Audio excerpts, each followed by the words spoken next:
All right, I want you to turn to somebody who came with, what do you think is the best-selling Christmas song of all time? We're not counting downloads, okay? That's cheating. This is a physical best-selling CD/record/single of all time. Go. What do you think it is?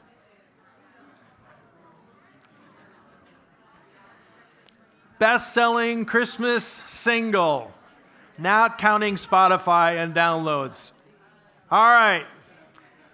Well, this varies according to the site that you go to, but Billboard.com, Billboard charts, this is what they say are the best-selling singles. Number 5 is Mistletoe by Justin Bieber. Really?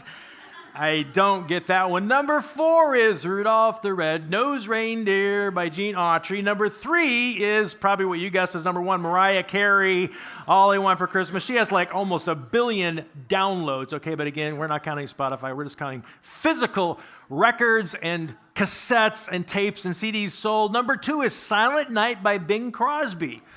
Has sold 30 million physical copies. And number 1 is White Christmas, also by Bing Crosby. Has sold 50 million physical copies and actually over 100 million copies total around the world. Has been hundreds of covers done by various artists, but Bing Crosby is one of the most favorite Christmas songs of all time. Okay, here's a quick aside. In terms of downloads, Mariah Carey is number 1, and you know what number 2 is? Wham. Wham. Last Christmas, the stupidest song I've ever heard, is number 2 in downloads.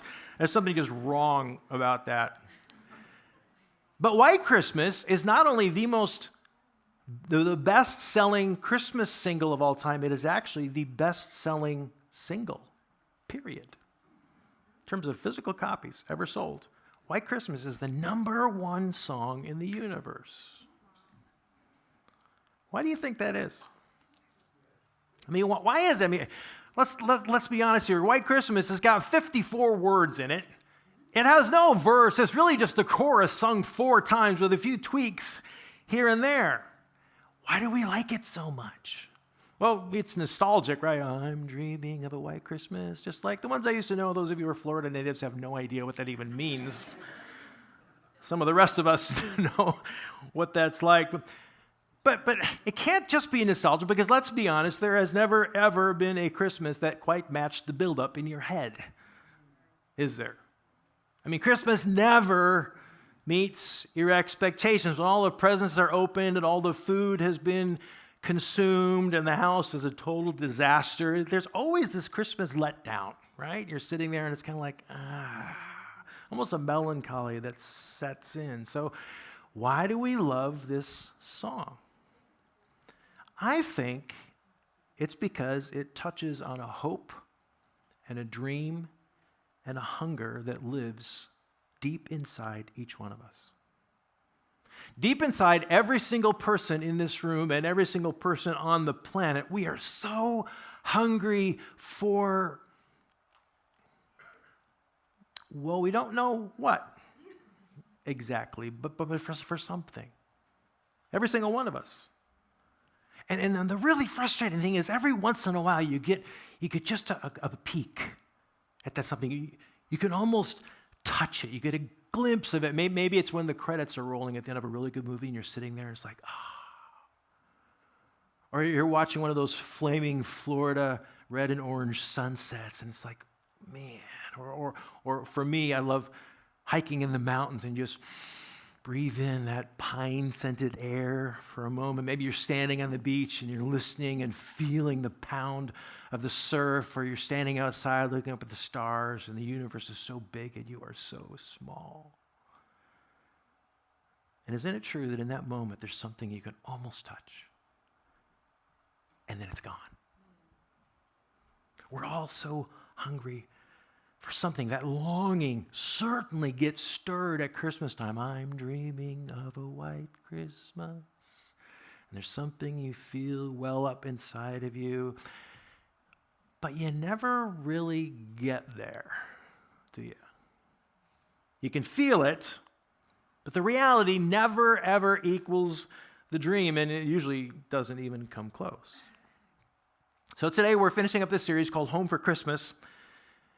And we're talking about the fact that this longing that every one of us has is actually genetic. This longing that every single person on the planet experiences, we actually are born into it. We come into the world with this longing imprinted on our soul. So far, we've talked about the fact 2 weeks ago that Jesus made his home for Christmas. Jesus made his home among us. Last week, we talked about why he had to make his home among us. And today, I want to talk about the home that we long for. It's actually real. That hunger that you have is a hunger for something that actually exists. And one day, our longing will be met. So we find this idea all over Scripture. Here's Hebrews chapter 11. This is talking about those who have gone before us, some of the great mothers and fathers of the faith. It says they agreed that they were foreigners and nomads here on earth. Obviously, people who say such things are looking forward to a country they can call their own. If they had longed for the country they came from, they would have gone back. But they were looking for a better place, a heavenly homeland. That is why God is not ashamed to be called their God, for he has prepared a city for them. Jesus talks about this. In John 14, he told his followers, don't let your hearts be troubled. Trust in God and trust also in me. There's more than enough room in my Father's home. If this were not so, would I have told you that I'm going to prepare a place for you? When everything is ready, I will come and get you so that you will always be with me where I am. Christmas is all about home, about going home, about being home, about having a home. And so let's talk right now for a couple of minutes about the home that actually awaits those of us who follow Jesus, the home that is available because Jesus first made his home among us. So let me start here. This is kind of our foundational premise. Home, the home that we long for, is not a place, it's a person, God. Okay, that longing that wells up within you at various times, it's not for a place that we're going to, it's actually for the person of God. You know, I used to say around our house that we'd make a joke with our kids, like when they expressed a desire or something, you know what that longing is for? And they go, so for heaven, right? I used to say that, but I've changed it now because it's not heaven that we long for, it's actually God himself that our deepest longings are for. It's not a where, it's actually a who, because we were created, folks, to be with God. And every desire, every single desire, ultimately is fulfilled in his presence. Now the problem, like we talked about last week, the problem is that we're separated from him by our sin, which is our natural bent to be in control and to push God and others away. And so therefore we are not with him. And so therefore the bad news is, outside of Jesus, this longing that we all have, it can never, ever be met. Because our longing is for God. Home is not a place, it's a person.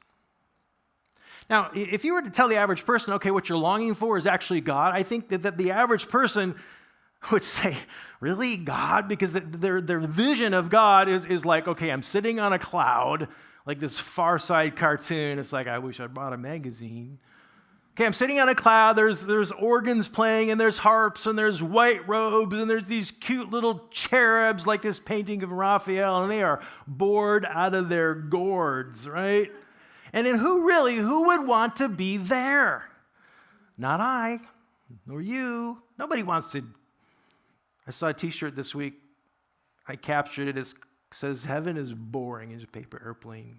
It's like, we're going to just sit around on clouds and throw paper airplanes. Well, thankfully, that is not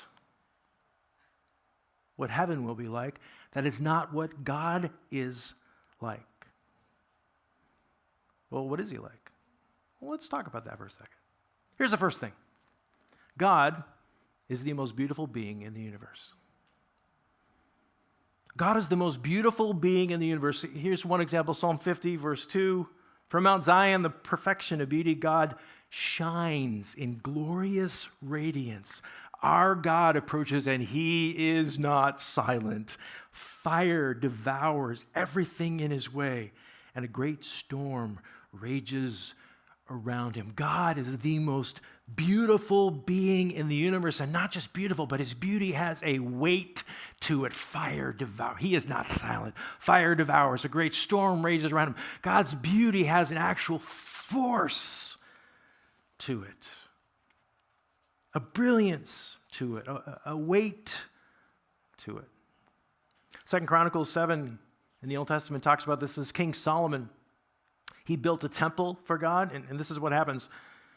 When Solomon finished praying, fire flashed down from heaven and burned up the burnt offerings and sacrifices, and the glorious presence of the Lord filled the temple. The priests could not enter the temple of the Lord because the glorious presence of the Lord filled it. So when God inhabited this place, the priests are like, okay, there's this force field. This beautiful glory that they couldn't enter it because it was so strong. Think of the most breathtaking scene that you've ever experienced. Just think for a second. What's the most beautiful thing you've ever seen? Yes, husbands, I know your wife. But in addition to that, what's the most breathtaking scene you've ever experienced? Maybe it was a winter in the Rocky Mountains. This is the Grand Tetons. Maybe it was a sunset over, this is Tampa Bay. Maybe it was the Milky Way. That's it for me. So this picture, by the way, is taken 2.5 hours south of here. Did you know that there's an official dark sky space? It's called the Kissimmee Prairie Reserve. 2.5 hours south of here. You can see the Milky Way. Maybe that's it for you, just this beauty. Now, it's really interesting. A lot of you know that I'm kind of a science geek. And when you go from macro, like the Milky Way, down to micro, guess what? It's still breathtaking. These are neurons from the human brain. This next one of my favorites, this is a caffeine crystal. This is what keeps you awake. But it not only keeps you awake, it is beautiful, isn't it? Think of the most breathtaking scene you've ever experienced. Now think of this. No matter what kind of beauty it is you've seen, it's just a shadow. It's a copy of a copy of a copy compared to God and his beauty. God is the most beautiful being in the universe. And I know that when we see beauty, you kind of want to enter into it, don't you? That's why we take millions of pictures that we're never going to actually look at again. It's because we want to somehow capture that beauty. We want to hang on to it. Well, God is that beauty. And when we see him face to face, we will finally experience the original, and it will be so satisfying. God is the most beautiful being in the universe. There's something else. Again, we're talking about our longing is not for a place, it's for a person. God is the most beautiful being in the universe, and he is the most wonder-filled being in the universe. And Revelation describes what being with God is like. Revelation 22, the angel showed me a river with the water of life, clear as crystal, flowing from the throne of God and of the Lamb. It flowed down the center of the main street. On each side of the river grew a tree of life, bearing 12 crops of fruit, with a fresh crop each month. The leaves were used for medicine to heal the nations. You ever seen a tree with 12 different fruits on it? It's like the Fruit of the Month Club in heaven, only it's the same tree, and every month it has a different crop. The earth is filled with God's wonders. Here are a few. This is the Venezuelan poodle moth. This is the goblin shark. This is the blue sea slug. Here's the barrel fish, the barrel eye fish. It actually has it's his brain you can see in his eyeballs. It's got a transparent head. It's like, why did God create that? Because he could. Because it was fun. It's like, I know, I'm going to make a fish with a transparent head because that's just so cool. This last one is called the red-lipped batfish. That's not wearing lipstick. It's got red lips. Why would God do that? Because it's fun. It's funny. It's creative. It's wonder-filled. And that's who he is. It is part of his heart. God is the one who created these wonders, and we could spend hours just looking at pictures of animals and things you've never seen before. Our God is the one who did that. And you know what? He still is. He's still creating. I keep track of the James Webb telescope. I know they refresh their pictures every once in a while. And so about a year ago, it captured a picture of a star nursery. This is in the center of the Milky Way. And what you're looking at right there is 500,000 baby stars being born right now and now and now. Just these stars that are coming into existence that God decided he wanted. So it's like, let's do another one. Well, I like that. Let's do another one.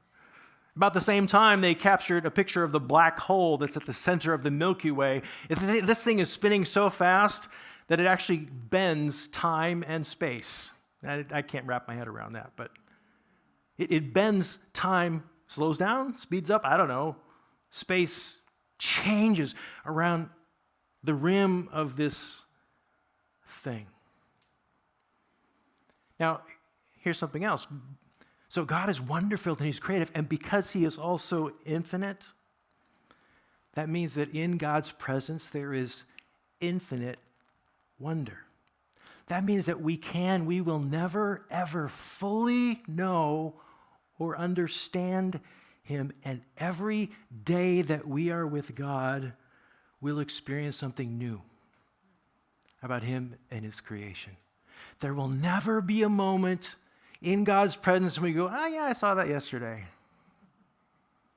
No, he's infinitely creative. He's infinitely full of wonders, and every moment we'll go, oh my goodness, that is amazing. I didn't know that. Oh yeah, well, watch this. Wow. God being with him is a constant exploration of his wonders. God is the most beautiful being in the universe. God is the most wonder-filled being in the universe. And God is the most life-giving being in the universe. In him is life, the kind that we long for. Isaiah 9 is a classic Christmas passage that many of us has read. It was written actually 700 years before Jesus was born.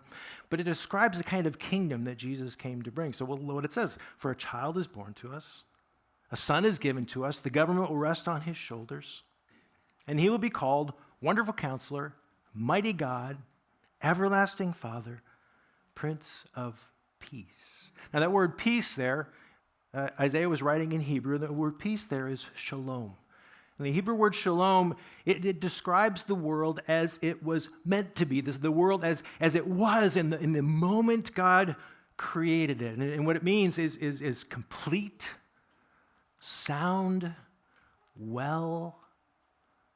When we sing that old hymn, it is well with my soul, we're singing about there is a shalom. There's God's peace resting on me. God's peace is the kind of peace where everything works the way it's supposed to. And I don't know about you, but that doesn't happen to me very often. And yet Jesus came to bring us peace, to make the world work the way it's supposed to. In that creation moment when God's shalom first filled the earth, it was covered. His shalom flowed everywhere, and it was a world in which we could really flourish, and we could live in the joy and the presence of God, and we could love him, and we could actually love each other.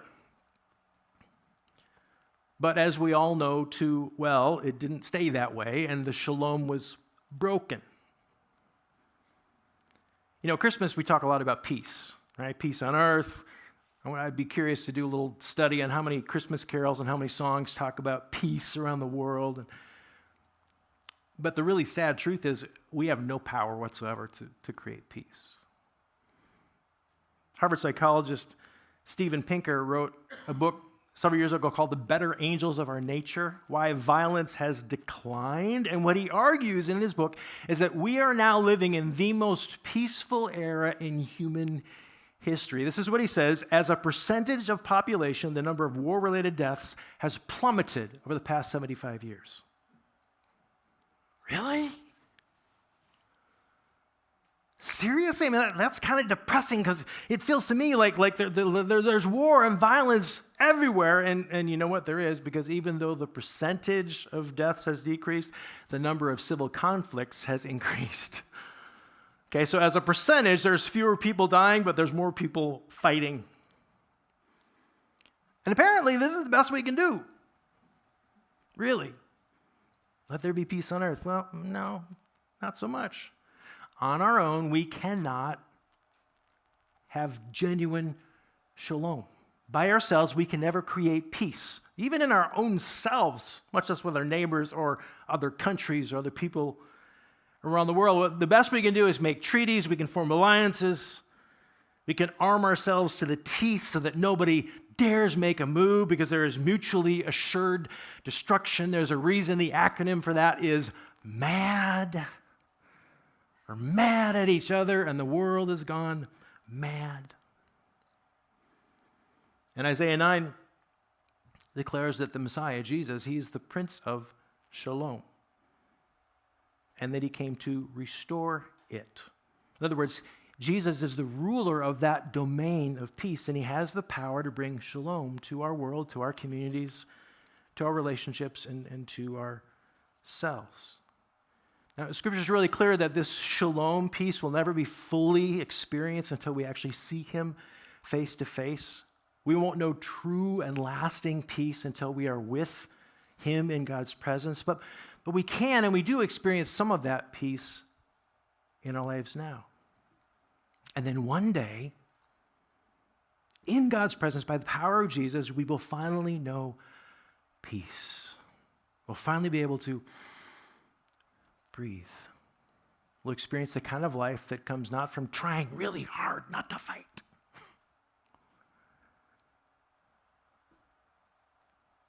We'll experience the kind of peace that actually is real and comes from the inside, comes from a transformed heart and mind and body and spirit. Our longing is not for a place, it's for a person. It's not for a where, it's for a who.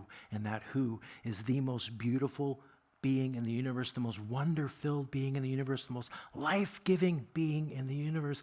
And the best news of all is that he actually wants to be with us. And through Jesus, God will be our home.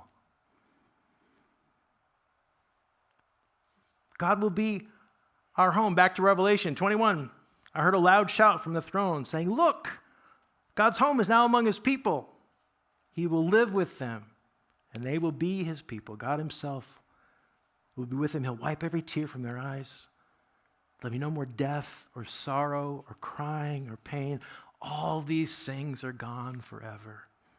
Next chapter, 22, and they will see his face, and his name will be written on their foreheads, and there will be no night there, no need for lamps or sun, for the Lord God will shine in them, and they will reign forever and ever. And when it says there that his name will be written on their foreheads, it doesn't mean like Jesus is going to take a Sharpie and like write his name on your forehead. That it's a metaphor. Obviously, what it means is that we will take on his name, and it will finally feel like I'm home.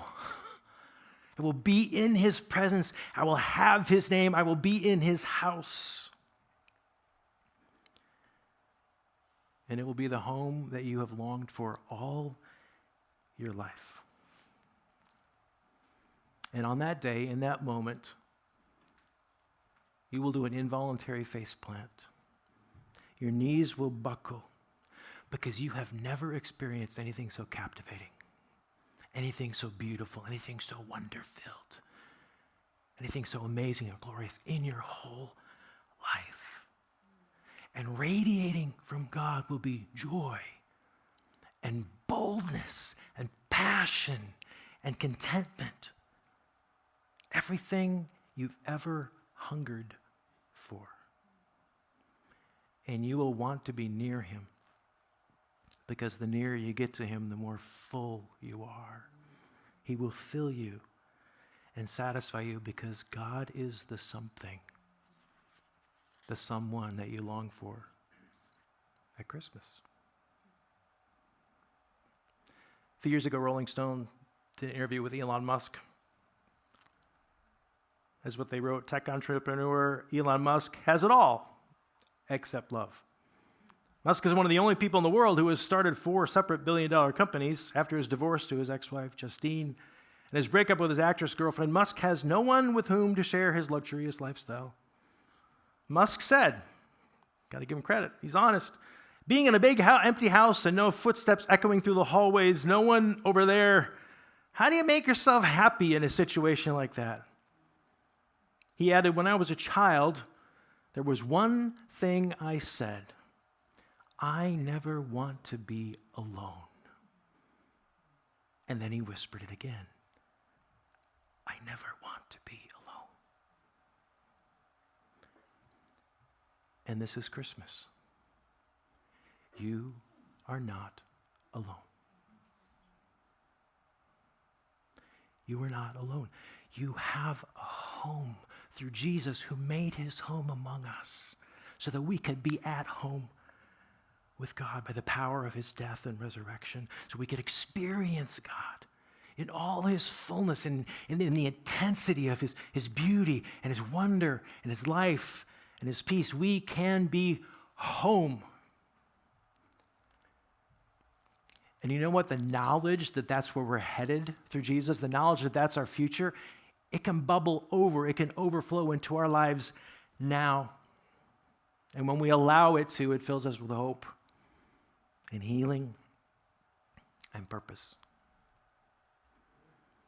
C.S. Lewis has this great article, small book called The Weight of Glory. It's talking about God's beauty and the intensity. It's this heavy, beautiful thing. This is what he writes. At present, we are on the outside of the world, the real world. At present, we're on the outside of the world, the wrong side of the door. We discern the freshness and purity of morning, but they do not make us fresh and pure. We cannot mingle with the splendors we see, but all the leaves of the New Testament are wrestling with the rumor that it will not always be so. Someday, God willing, we shall get in.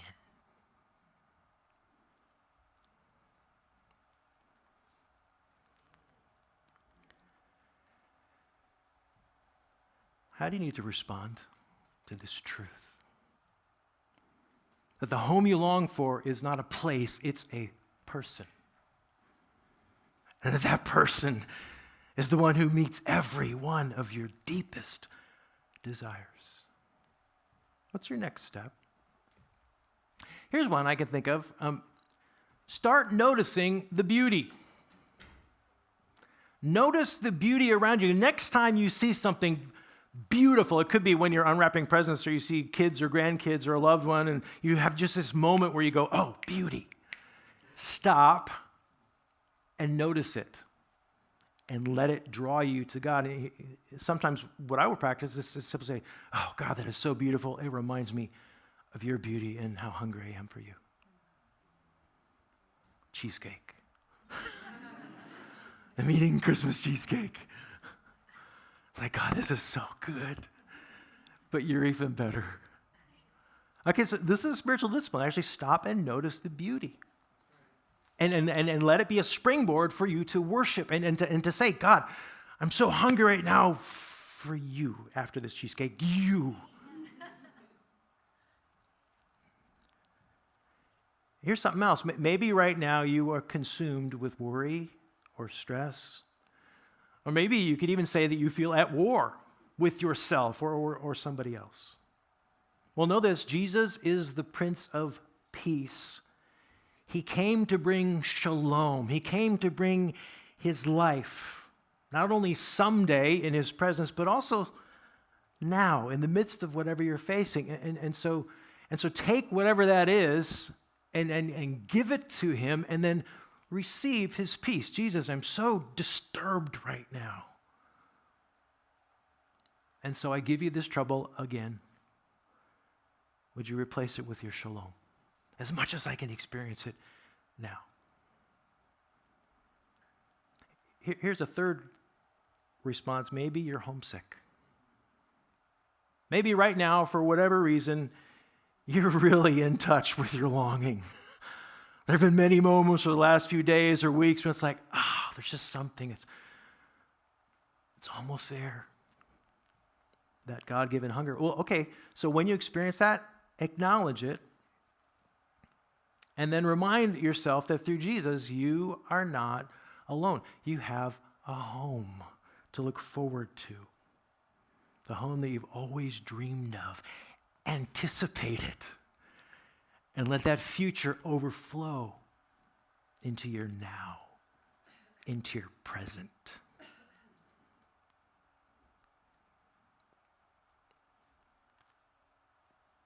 Our longing is not for a place, it's for a person.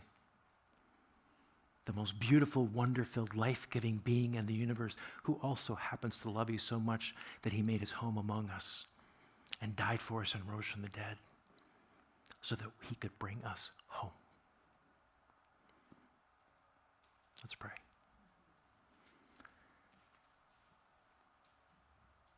Jesus, we proclaim you as King. And we thank you that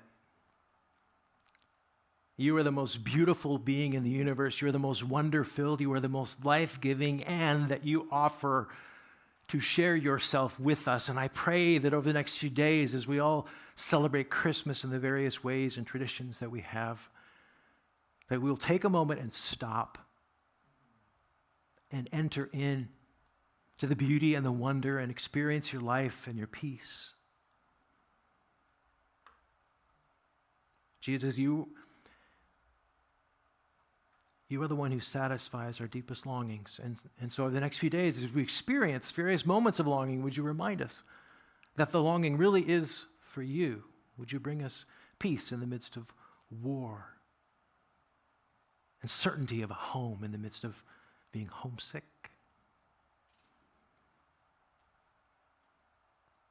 Thank you. In your name we pray. Amen.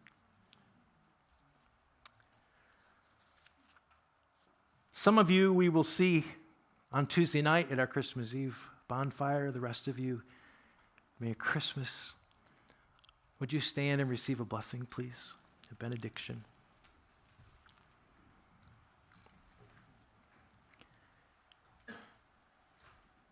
And now may the God of beauty and wonder and life, the God who will one day write his name upon your brow and who alone can meet your deepest longing, may he, by the power and presence of Jesus, may he be your home today and every day and grant you peace.